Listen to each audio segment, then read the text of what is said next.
Hi there, I'm Stacey from Cheyenne Mountain Zoo's EdVenture Department. We're sorry about the live broadcast earlier. We just had some spotty service, but we're recording it for you again so you have all of this content ready to go.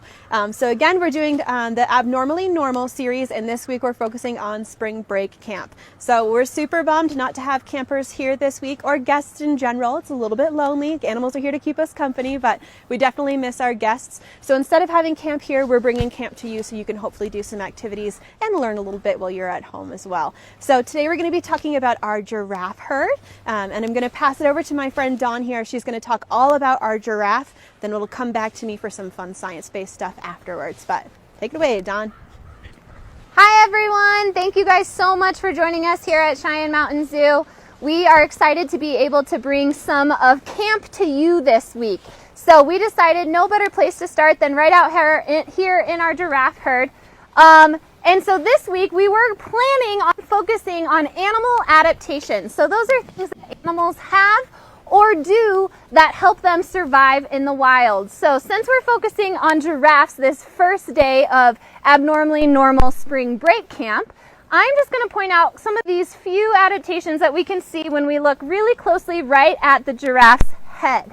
So right there on top, we'll start and work our way down. On top, we get a lot of questions as to whether or not those are horns or antlers. They're actually a really fun word called ossicones. And ossicones are actually a bone growth, and then their fur and their hair actually grows over those.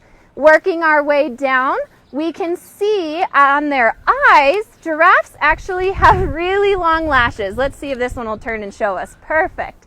So those really long lashes are going to help them from getting debris and dirt and dust in their eye, which is super helpful. You wouldn't think about eyelashes being an adaptation, but having really nice long ones is. And then working all the way down to their mouths. Usually some of our favorite parts when you guys come and visit, you probably have or hopefully will get to enjoy the opportunity to feed our giraffes. So giraffes have 14-inch long tongues, which we can kind of see from our friend right here.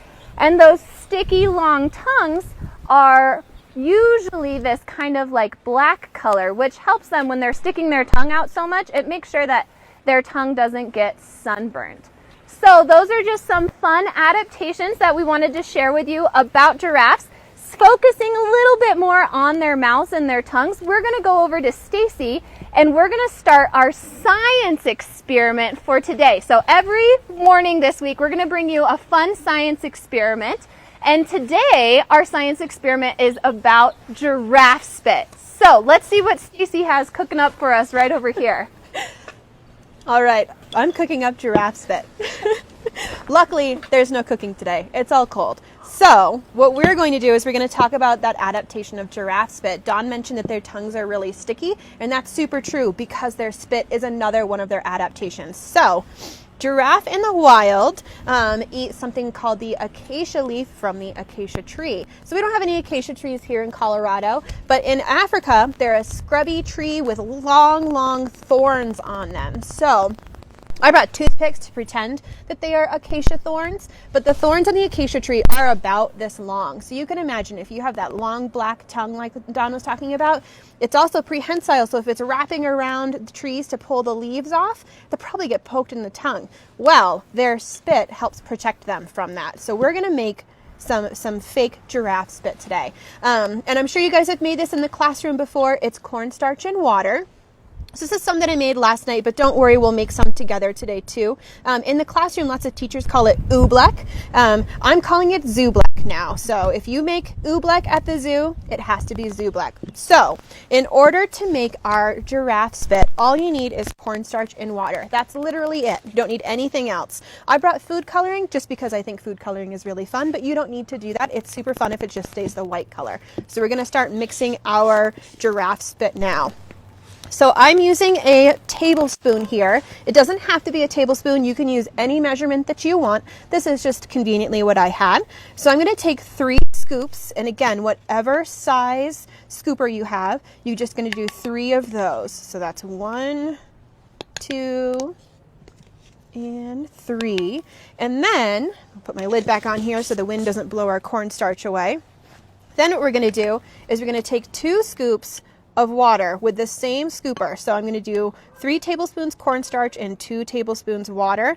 And I'll probably have to add, I'm just going to add a little bit more right now because I learned from last time that I didn't add quite enough water. So you'll have to eyeball it as you're mixing it. It's going to be a little bit tricky. It looks like it wants to mix together nicely. Oh, the wind is blowing it all over the place. It looks like it wants to mix together nicely like a liquid, but it turns into a semi-solid pretty quickly. So, like Dawn said, ossicones is a really crazy big word to learn. Those bony protrusions they have on their heads. I'm going to add a little bit more water because it's not mixing very well here. This is actually a non-Newtonian substance. We're going to use that big word too. A non-Newtonian substance is something that looks like a solid but reacts, or looks like a liquid but reacts like a solid. So I'll show you that in a minute here. So once it's all good and mixed, it'll look like glue, which is exactly what you want it to look like. So it'll be kind of gross and stringy there.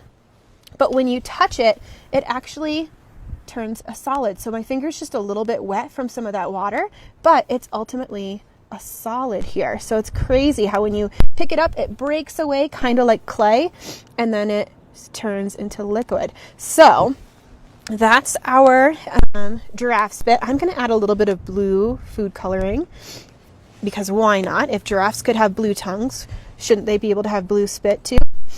They don't in real life. It's actually clear. But a little bit of blue spit would be kind of cool. So we're going to mix in the blue, and the great thing about the food coloring is once it's mixed in, you can still touch your giraffe spit here, your zooblek, and the food coloring won't get on your fingers. So once it's fully mixed in, and again, it's kind of like a solid on the bottom. Oh good, I've got the lions roaring in the background too, giving me commentary on my zooblek here. Once it's all mixed in, again, it turns into that like cool stringy stuff there. You don't have to worry about that blue getting on your fingers. And this is just cornstarch and water again, so it washes away really quickly and easily. So if you get it on like your tablecloth, like I've done here, we'll just run through the wash and it'll be totally fine. Like Dawn said, if you haven't been able to feed the giraffe here, when you feed them, and we're going to say when because when you come back, you're going to want to do that for sure. Their spit is actually pretty stringy like this. It's clear, but it's still really stringy, but it's definitely a souvenir that you can take home if the giraffe get a little spit on you, and then you can compare it to your zooblek you make at home. But otherwise, when you come here and feed the giraffe, make sure you check out that spit because it definitely protects their tongues from those acacia thorns in the wild. But that's our giraffe spit experiment for today. Make sure you tune in the rest of the week. And if for some reason the connection doesn't work, don't worry. We'll record these and make sure that you guys can see them still and get all the fantastic content. You can still ask questions. We'll make sure we get those answers for you. Tomorrow's activity is all about waterproof animals. So we're going to pop in on Ginger the beaver and see what she's up to. So we hope to see you guys tomorrow.